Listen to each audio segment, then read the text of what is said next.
Good morning again mga kalapatids and welcome back into another episode ng KR Bilop. So for today's video nga, abangan tayo ng mga ibon na isinakay natin nung Friday, nung Biyernes. So 2 days na nga yung biyahe ng ating truck kasi nga hindi na kakayanin ng isang gabi lang ang biyahe. So medyo maninibago ang mga ibon yan kasi nga 2 nights and 1 day sila dun sa crates. Pero pinakain naman. So ito yung mga pictures na katunayan na pinakain sila habang nagbabiyahe sila papunta doon sa ating release point. So ayan, maipa-flash ko na lang sa screen mga kalapatids. Then ang kainaman kasi ng UFC yan, laging updated yung mga ibon, yung mga fancier. Alam nila kung ano yung nangyayari doon sa mga ibon nila. So yan ang isang kagandahan ng club na UFC. Laging updated ang mga fancier sa lahat ng nangyayari sa ibon habang nasa track sila. So yan yung pinakagusto ko sa UFC mga kalapatids. Laging updated, madalas silang nagsisend ng mga picture kung anong update sa mga ibon. Kasi meron kaming Facebook group na kung saan doon agad sinesend then lahat ng mga fancier nakikita yung mga yung mga update sa mga ibon. So ayun mga kalapatids, then nai-release yung mga ibon natin ng 7:07. Medyo late kasi parang umulan yata doon, medyo makulimlim, then pinasikat muna nila yung araw. So ito yung forecast natin. Ayan, pa-flash ko na lang din sa screen. Yung release nila is maganda naman yung panahon doon kasi nga hinintay na sumigat yung araw, pero medyo parang maulap. Kung mapapansin nyo doon sa video, medyo maulap. So eto mga kalapatids, panoorin nyo muna yung release. O yan po yaring araw ha. Ayan. Medyo sumisilip na. Ayan, lumiwanag na po talaga sa atin. O, dito medyo madilim. Hindi naman papalo yung ibon natin dyan. Bundok yan eh. Ayan ang atin. O yan. Yung tropa, ayan, paatras na. Ayan, si yaring araw nakasilip. Good luck. UFC training with fan race 2 laps Bayumbong, Nueva Vizcaya. Time release 7:07.18. 100k guaranteed. 2 laps ha. Good luck mga kalapatids. Ayan po yung panahon, maliwanag na sa atin. Sige, bukas. Good luck mga kalapatids. O, doon ka. Buksan mo doon. Kalahati lang ha. O, kalahati lang, well.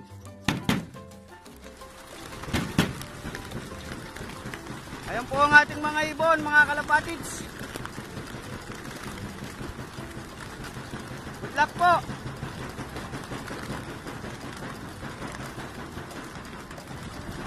Wala pong ulan dito. Wala na. Ayan o, maliwanag na. Good luck po. Ayan o, may nagpakawala na pala yung Solano. Ayan po yung ating mga ibon. Good luck po. Tingnan mo sa likod, well. Ayan po ang ating mga ibon, mga kalapatids. Ayun o, nagpuntahan na doon, nagsihilaan na sila. Oy, tabi muna kayo dyan.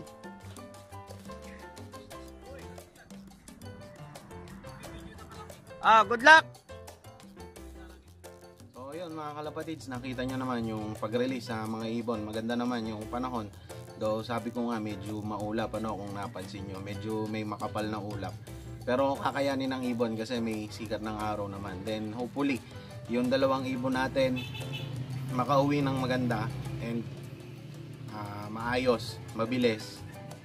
Then yun nga palang fan race, merong fan race ulit ngayon na 2 laps, sprint race. Kung napanood nyo yung vlog ko nung loading, sabi ko doon na hindi ko na nga sinali yung mga ibon kasi hindi sila ganun kabilisan. Though umuwi yung mga ibon pero hindi ganun kabilis. Yung block natin is madalas na cut off kung napapanood nyo sa mga arrival nung video natin, ano. So hindi ko na in-entry. Tapos ito is last 2 training na lang. The next Sunday is Solano, Nueva Vizcaya na ang alam ko. Then yun, start na ng derby after nun.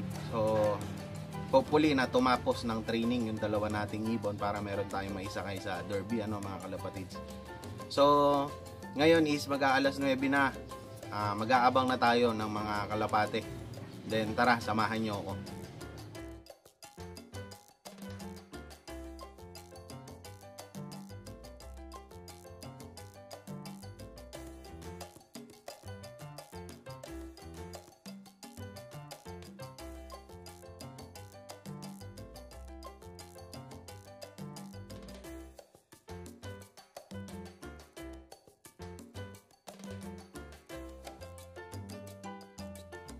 So ayan mga kalapatids, ano, nauna si Black ngayon. Medyo maaga siyang dumating. Ayan, yung checkered natin ang nahuli ngayon, ano. So sa forecast ko 9:40 na or 9:41 yata. Mag-i-speed pa to ng mahigit 1,000. So medyo mabilis siya ngayon. Pasok na. Ayun. So ayan mga kalapatids, si Black na una.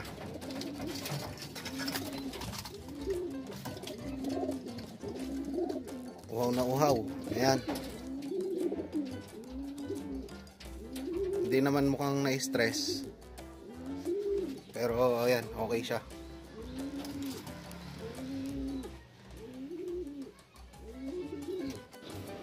Ayan mga kalapatids, ano, yung ating checker dumating din. Though cut off na 11 dumating itong si checkered 11:05. Hindi ko na na-videohan yung arrival gawa ng nalobat na yung action camera, no. Then cut off na rin kasi, pero ayan, dumating naman yung checkered natin. So mukhang medyo na-stress sila, no. Okay pa naman yung itsura, hindi naman masyadong stress mga kalapatids, ano. So ayun, kompleto naman tayo sa training ngayon, Bayongbong, Nueva Vizcaya, no. So ito mga kalapatids, ano, magpapatuka na tayo ngayong hapon sa mga warriors natin. Then napansin ko kasi sa mga ibon, ano, medyo pumayat sila, lumiit yung katawan.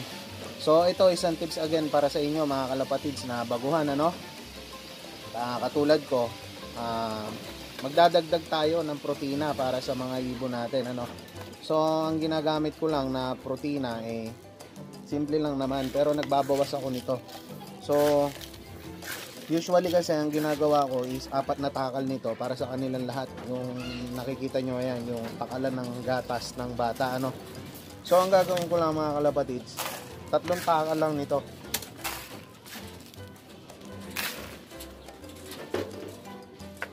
Then ang idadagdag ko mga kalapatids, ito, munggo. Alam naman natin na ang munggo is mataas sa protina, ano. So ito yung idadagdag ko. Magdadagdag ako ng 1 takal bilang recovery para sa mga alaga natin, ano, sa katawan nila, para madaling bumalik. Then ito usually mga kalapatids, ayan, kinalat ko lang. So ayan, usually ito pagka nagre-recover ako ng katawan ng mga kalapate, ano, during arrival then hanggang Monday nagdadagdag ako ng munggo para sa source of protein nila, ano, para madaling mabawi yung katawan nila sa mahabang liparan, kasi nga kanina medyo mahaba-haba na yung nilipad ng mga ibon natin, ano. So ito, papakainin na natin sila hapon to mga kalapatids, ano.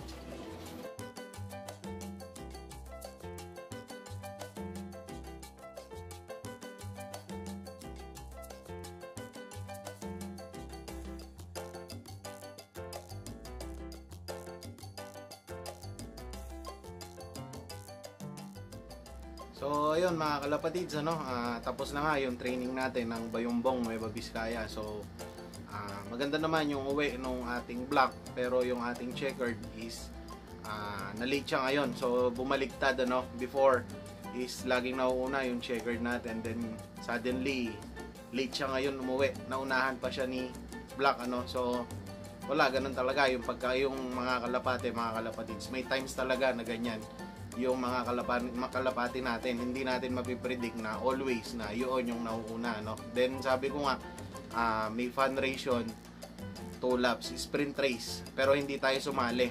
Pinapatapos na lang natin yung training nitong dalawa. Basta tumapos ng training ito, sasakay natin ng Derby, i-entry natin ang Derby.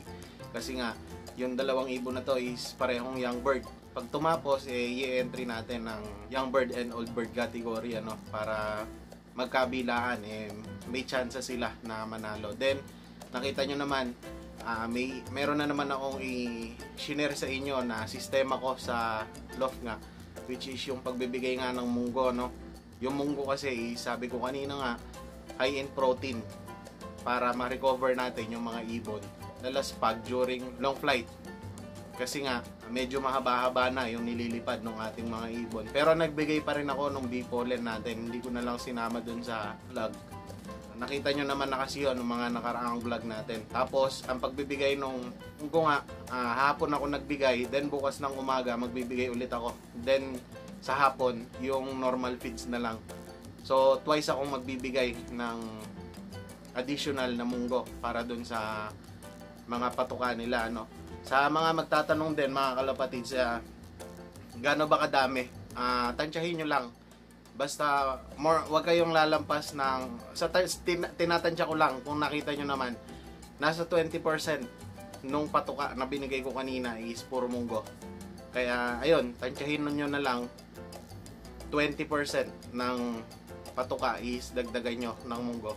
Pero hindi ko naman sinabi na pinakita ko sa inyo, gagayahin nyo, nasa sa inyo pa rin.